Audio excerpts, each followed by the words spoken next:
শেখ হাসিনার পতনের পর আয়নাঘর আবার আলোচনায় উঠে এসেছে। সেখান থেকে ইতোপূর্বে ৩ জন বন্দী মুক্তি পেয়েছেন। গত 2 দিন রাজধানীর কচুক্ষেতে আওয়ামী লীগ সরকারের আমলে গুম হওয়া মানুষের খোঁজে ভিড় জমাচ্ছেন স্বজনরা। আয়নাঘর কি? বাংলাদেশে প্রতিরক্ষা বাহিনীর counter terrorism intelligence bureau CTIB দ্বারা পরিচালিত একটি গোপন আটক কেন্দ্রের নাম আয়নাঘর। ধারণা করা হয় এখানে কমপক্ষে 16টি কক্ষ রয়েছে, যেখানে একসঙ্গে 30টি বন্দী রাখার সক্ষমতা রয়েছে। আয়নাঘরটি বাংলাদেশের ঢাকা সেনানিবাস এলাকায় অবস্থিত বলে ধারণা করা হয়। সুইডেন ভিত্তিক স্বাধীন নিউজ পোর্টাল নেট্রো নিউজের একটি অনুসন্ধানী হুইসেল ব্লোয়ার প্রতিবেদন প্রকাশ করে যে অভিযোগ করা হয় যে বাংলাদেশের কর্মকর্তারা আয়নাঘরে বলপূর্বক গুমের শিকারদের আটক ও নির্যাতন করছে। সুইডেন ভিত্তিক নিউজ পোর্টাল গোপন কারাগারের সম্ভাব্য অবস্থানও প্রকাশ করেছে, যেখানে বলপূর্বক গুমের শিকার ব্যক্তিদের বাংলাদেশে রাখা হয়েছে বলে ধারণা করা হয়। প্রতিবেদনটি বলপূর্বক গুমের শিকার 2 ব্যক্তি হাসিনুর রহমান এবং শেখ মোহাম্মদ সেলিম এর অন দ্য রেকর্ড অ্যাকাউন্টের উপর ভিত্তি করে তৈরি করা হয়েছে, যারা বলেছেন যে তাদের ঢাকার কেন্দ্রস্থলে অবস্থিত কারাগারের ভিতরে রাখা হয়েছিল। ভারতের জিও নিউজের প্রতিবেদনে বলা হয়েছে আয়নাঘর শুনতে যতটা সাদামাটা ততটাই রহস্যময়। শেখ হাসিনার আমলে তৈরি এই আয়নাঘরেই রাখা হতো গুম করে রাখা মানুষদের। আলো বাতাসহীন একটি কক্ষ, সেখানে সারাক্ষণ ঘর ঘুরিয়ে চলে ফ্যান। কাদের রাখা হতো এই আয়নাঘরে? শেখ হাসিনার আমলে বিরোধী দলে বহু নেতাকর্মী নিখোঁজ হয়ে গেছে। তারা কোথায় তাদের কোনো খোঁজ নেই। এমনকি সেনাবাহিনীর লোকজন তাদেরও রয়েছে ওই তালিকায়। আয়নাঘর আসলে গোয়েন্দাদের একটি গোপন বন্দিশালা বা ডিটেনশন ক্যাম্প। আনন্দবাজারের প্রতিবেদনে বলা হয়েছে আয়নাঘর হচ্ছে গুমখানা। হাসিনার শাসনকালে 2009 সাল থেকে 2021 সালের সেপ্টেম্বর পর্যন্ত সেখানে মোট 605 জনকে গোপনে বন্দী করে রাখা হয়েছিল। 2009 থেকে 2017 সাল পর্যন্ত বাংলাদেশ সরকারের প্রত্যক্ষ বা পরোক্ষ মদদে নিখোঁজ হন 402 জন মানুষ। এ তথ্যটি প্রকাশ করে ঢাকা ভিত্তিক মানবাধিকার সংগঠন অধিকার। 2014 থেকে জুলাই 2029 সাল পর্যন্ত বাংলাদেশে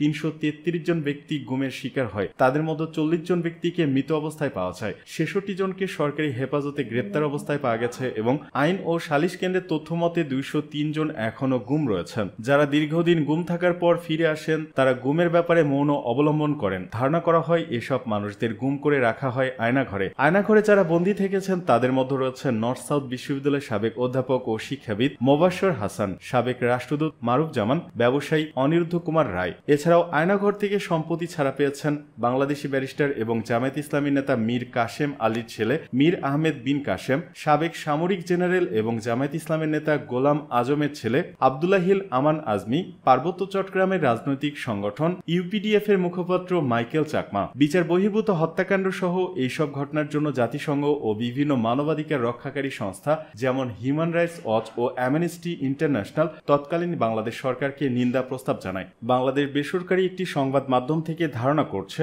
যে দেশের বিভিন্ন স্থানে এরকম আরও বেশ কিছু নির্যাতন ও আটক স্থান থাকতে পারে। এদিকে ডাকাত আতঙ্কে নির্ঘুম রাজধানীবাসী, দল বেঁধে পাহারা। দেশে চলমান পরিস্থিতিতে আইন শৃঙ্খলার অবনতি হয়। রাজধানী ঢাকার বিভিন্ন স্থানে ডাকাতির খবর পাওয়া গেছে।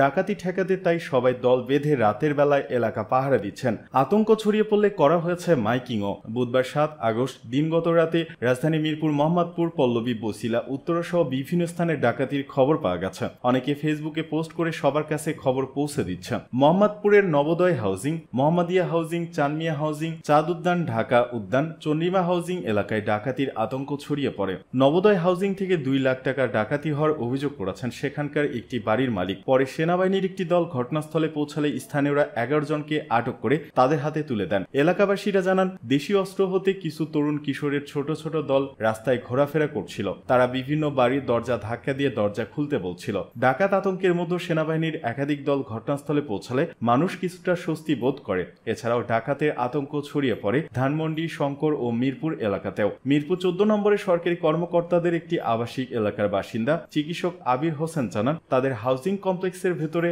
ডাকাতরা ঢুকে পড়েছিল বলে খবর ছড়িয়ে পড়লে সবাই আতঙ্কিত হয়ে পড়েন। এদিকে গত রাত 3টার দিকে নিজের ফেসবুক অ্যাকাউন্ট থেকে লাইভে এসে সাহায্য চান অভিনেত্রী রুকাইয়া জাহান চমক। উত্তরার প্রিয়াঙ্কা রানওয়ে সিটিতে ডাকাতির হামলার খবর দিয়ে তিনি সাহায্য চাইছিলেন। চমক বলেন ভবনের বাসিন্দারা যার হাতে যা আছে দা, বটি, লাঠি তাই নিয়ে নিচে নেমেছেন ডাকাত মোকাবেলা করতে। তারা সেনাবাহিনীকে ফোন করে পাচ্ছেন না। তিনি সেনাবাহিনী টহল দলকে সেখানে যাওয়ার জন্য বারবার অনুরোধ করেন। মিরপুর সেনানিবাস সংলগ্ন ইসিবি চত্বরে ডাকাতরা একটি ভবনে হামলা করেছে বলে অনেকে ফেসবুকে লাইভ ভিডিও করতে থাকেন। ভিডিওগুলোতে শুধু হইচই আর সেনার টহল গাড়ির সাইরেনের শব্দ শোনা যাচ্ছিল। পুলিশের অনুপস্থিতির সুযোগে ছিনতাই ও ডাকাতির ঘটনা ঘটছে।